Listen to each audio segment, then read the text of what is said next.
Bem-vindo a mais uma aula do nosso módulo Caráter Cristão. E a aula de hoje é sobre perseverança, continuando firme na jornada. Abra sua Bíblia comigo em Hebreus, capítulo 12, versículo 1. Hebreus, capítulo 12, versículo 1. O autor da carta aos Hebreus, ele escreve essa carta para os cristãos que são judeus e estavam sofrendo perseguição, pensando até em abandonar a fé. Então, logo após o do capítulo 11, onde o escritor ele traz ali o rol dos heróis da fé, ele vem com o capítulo 12, onde ele ensina e encoraja aqueles cristãos judeus a perseverarem firmes, olhando para Jesus como o autor e consumador da sua fé. Então vamos lá, Hebreus capítulo 12, versículo 1. Portanto, visto que nós também estamos rodeados por tão grande nuvem de testemunhas, livremo-nos de tudo que nos atrapalha e do pecado que nos envolve, e corramos com perseverança a corrida que nos é proposta. Olha que interessante. Capítulo 11, nós vemos o rol dos heróis da fé. Então, o escritor de Hebreus, ele traz esse entendimento. Existe uma grande nuvem de testemunhas. Quem que é essa grande nuvem de testemunhas que ele está se referindo? São os heróis da fé, os grandes nomes dos homens que foram reconhecidos como heróis da fé. Quando nós olhamos para essa palavra perseverança que está escrito no final do versículo 1 do capítulo 12, corramos com perseverança a corrida que nos é proposta. Essa palavra perseverança, no grego, é a palavra upomone, que significa o seguinte: estabilidade, constância, tolerância.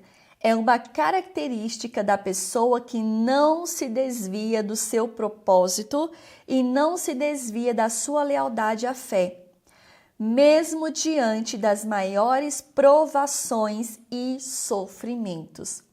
Você percebe que quando nós olhamos o significado do original de cada palavra ou a sua etimologia, a gente vai um pouquinho mais profundo, nós vamos um pouquinho mais profundo no entendimento geral daquela palavra, portanto, daquele contexto. Quando nós olhamos para aqui, você percebe que o escritor ele inicia a conclusão prática da carta, que nós devemos correr a corrida com perseverança. Mas é correr essa corrida com perseverança como aqueles homens que antecederam a todos nós.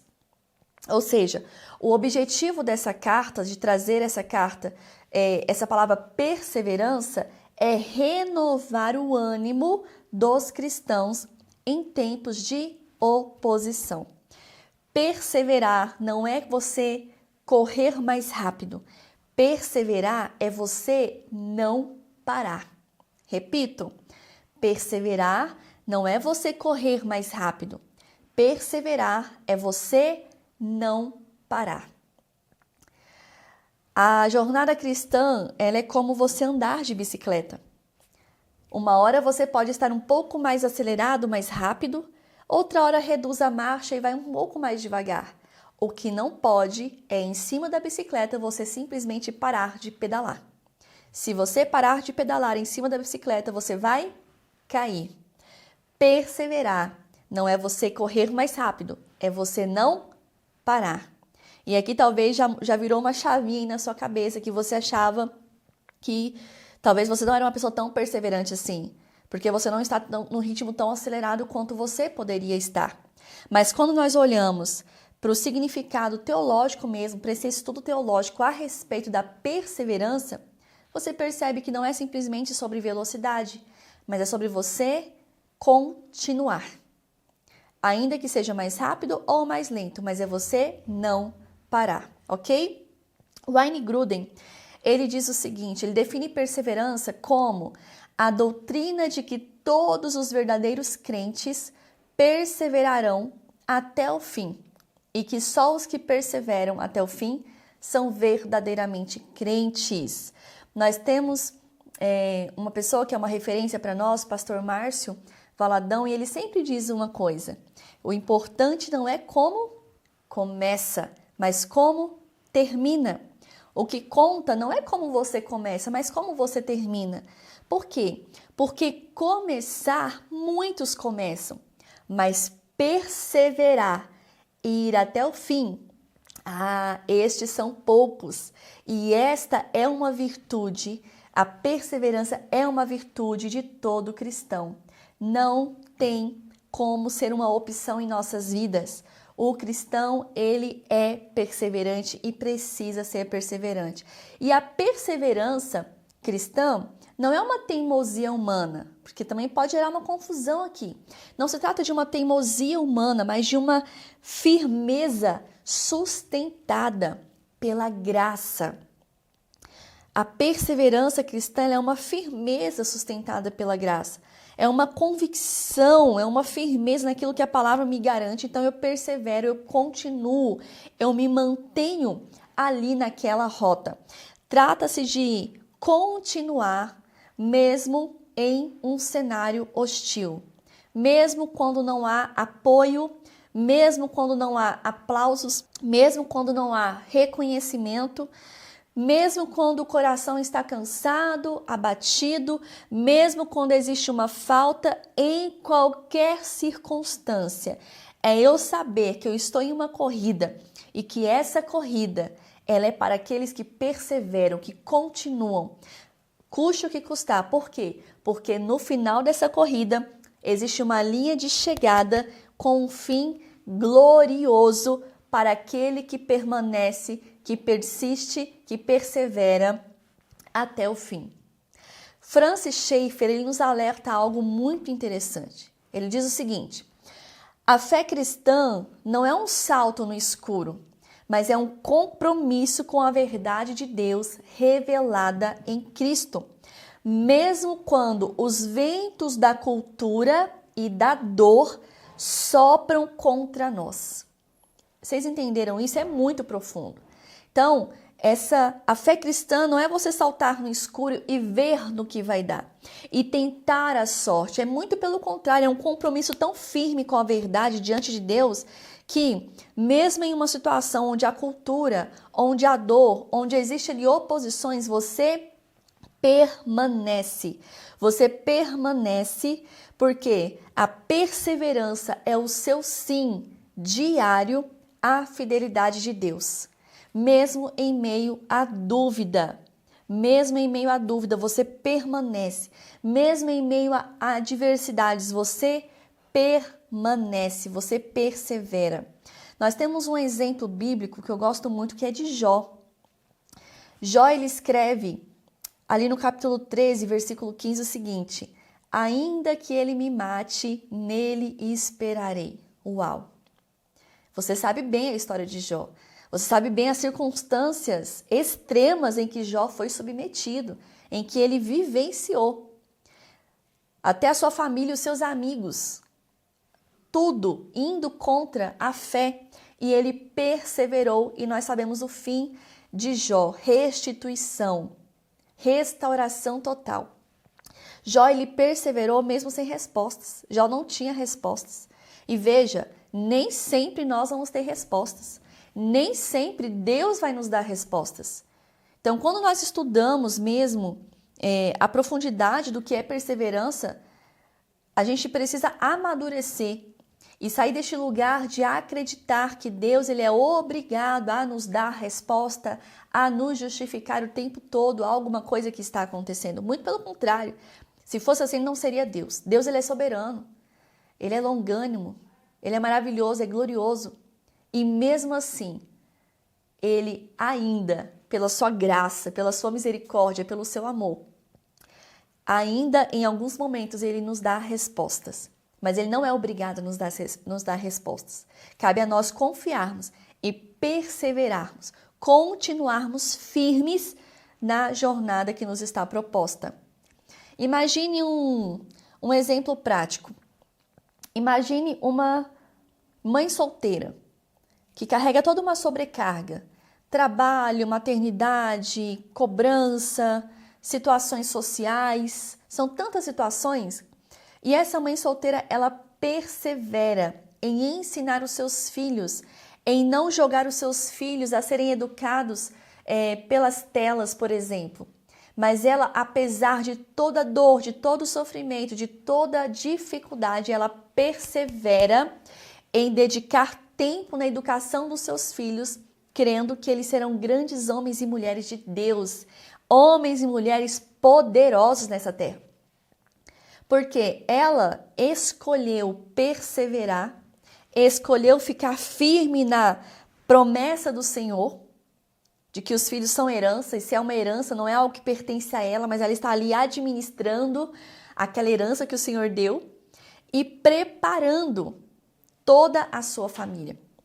Esse é um exemplo prático de perseverança. Quantas situações na sua vida você percebe que você foi perseverante? E quantas situações você percebe que você desistiu? Você deixou para lá? O Senhor está te chamando hoje, por meio desta aula, para você voltar ao status onde você precisa ser perseverante. Pega o balde que você chutou e traz de volta. Perseverança é um atributo do caráter do cristão. Não tem outra opção. Vamos ver o exemplo de perseverança de Jesus Cristo? Ali no Evangelho de Lucas, capítulo 9, versículo 51. Está escrito assim. Lucas, capítulo 9, versículo 51. Está escrito assim. Ao se aproximar o tempo em que seria elevado aos céus, Jesus partiu resolutamente em direção a Jerusalém. É interessante que Lucas ele registra que Jesus estava ciente da sua missão e ele partiu resolutamente, ou seja, com firmeza, para Jerusalém, onde ele enfrentaria traição, humilhação e a cruz. Ou seja, este versículo ele é uma virada total no Evangelho. Por quê? Porque a partir dele tudo caminha para o Calvário. Jesus é um modelo supremo de perseverança, não se deixou abalar pelas circunstâncias. A cruz não era o fim, mas era o caminho. Jesus seguiu até o fim. Quando nós mudamos essa perspectiva do Evangelho, dessa vida centrada no Evangelho, tudo muda. Porque se eu olho para a cruz não como um fim, mas como um caminho, a minha jornada ela se torna mais suportável, mais alegre, mais leve. Por quê? Porque essa cruz não é o fim em si mesmo, mas ela é um caminho que vai me levar para o fim. E o nosso fim, você bem sabe, não é aqui nessa terra. O nosso fim, na verdade, não é um fim, mas é na eternidade. A nossa linha de chegada é na eternidade. É quando toda lágrima será enxugada dos nossos olhos. É quando não haverá mais dor, não haverá mais morte. É quando nós estaremos na boda do Cordeiro. É quando nós estaremos na presença dele eternamente. Então, quando nós temos essa perspectiva da eternidade, meus irmãos, toda tribulação, ela se torna leve e momentânea aqui nessa terra. Seja qual circunstância e situação você estiver passando. Quando a gente olha para esse exemplo, Jesus ele sabia o que estava por vir e ainda assim ele ficou firme, ele perseverou em obediência, mesmo quando o caminho envolvia um profundo sofrimento. Nós não somos isentos do sofrimento e essa é uma teologia errada que muitos são ensinados. Venha para Cristo Jesus, venha para a igreja que os seus problemas vão acabar. Isso é uma mentira, isso é uma heresia. Quando nós olhamos para as Escrituras, nós percebemos que existem apontamentos o tempo todo de que neste mundo nós teremos aflições, mas nós devemos ter bom ânimo, perseverança. Por quê? Porque todas as aflições deste mundo, todos os problemas, todas as enfermidades, todas as adversidades deste mundo são leves e momentâneas, se comparadas com a glória que há de vir. A perspectiva que eu tenho da eternidade vai ditar a forma com que eu vou viver aqui nessa realidade. Vou repetir. A perspectiva que eu tenho da eternidade vai ditar a forma que eu vou viver aqui nesta realidade. Muda tudo. A maneira com que você olha, vive e reage às tribulações, aos problemas, às enfermidades, à própria morte, muda se a sua perspectiva não está aqui nesta terra, mas está na eternidade com Cristo Jesus. Jesus, ele sabia que a glória viria depois da dor. Então, aquela dor naquela cruz foi suportável. Essa é, para mim, uma das maiores chaves de maturidade do cristão. Essa perspectiva da eternidade muda toda a sua vida. Te faz livre de toda circunstância terrena que possa acontecer. Nada te paralisa, nada te mata aqui. Nada mata os propósitos e as promessas do Senhor para você. É lógico, você não está isento, nós não estamos isentos do sofrimento, da dor, do choro. A gente chora com os que choram, a gente se alegra com os que se alegram. A gente sabe que, o choro dura uma noite, mas a alegria, meu irmão, tem hora para chegar. A alegria vem ao amanhecer. A alegria está no amanhecer. Ou seja, se a minha perspectiva está nas promessas do Senhor, na palavra do Senhor que é viva, poderosa e verdadeira, eu vivo aqui nessa terra com perseverança, sabendo que toda tribulação que eu vivo aqui, ela é leve e momentânea, se comparada com a glória que há de vir. Faz sentido para você?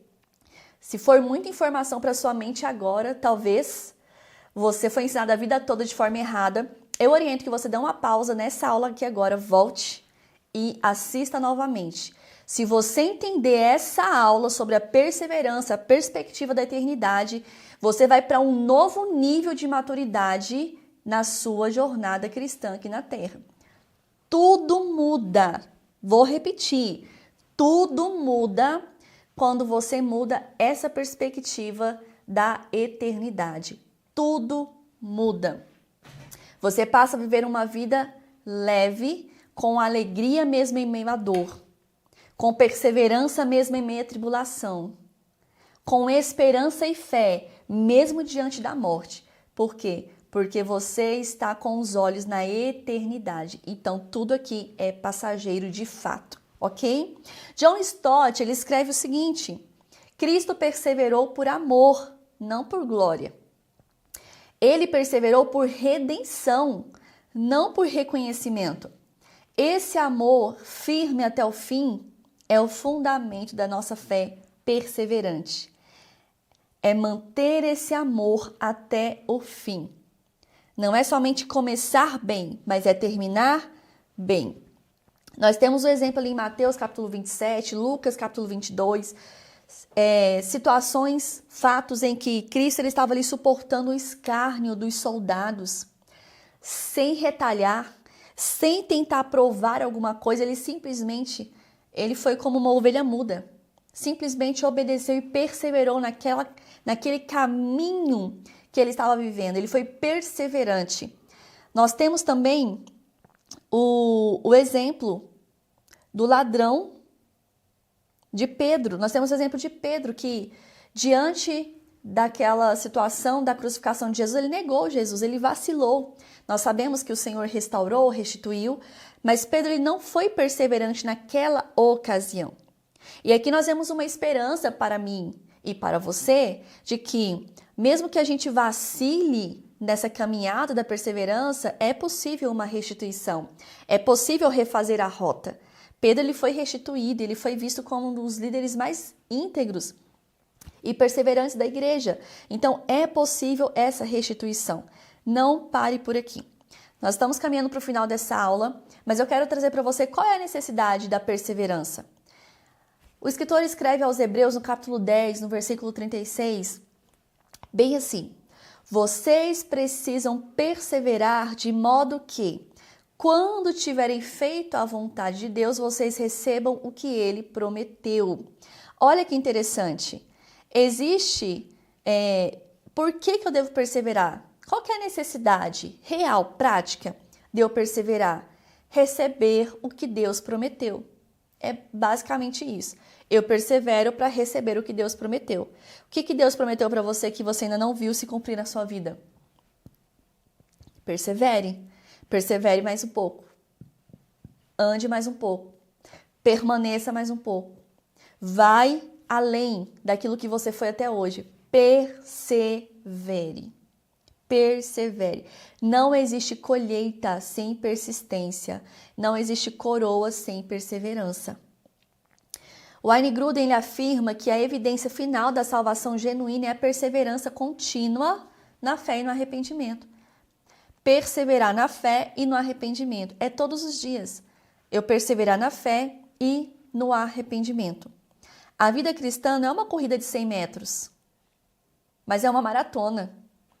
Muitas sementes elas são lançadas, mas elas só frutificam com a perseverança. Onde eu sou constante, onde eu permaneço. A perseverança, ela revela o seu nível de maturidade. Crianças não têm muita paciência, não têm muita perseverança na maioria das coisas. Vocês já perceberam? Certamente você já percebeu. Mas os adultos são chamados para esse lugar de perseverança, de permanência, de constância. Então, a perseverança, ela revela o seu nível de maturidade, o seu nível de dependência em Deus e o seu nível de esperança verdadeira em Cristo Jesus. E então, como que a gente fortalece essa esperança? Filipenses capítulo 4, versículo 13.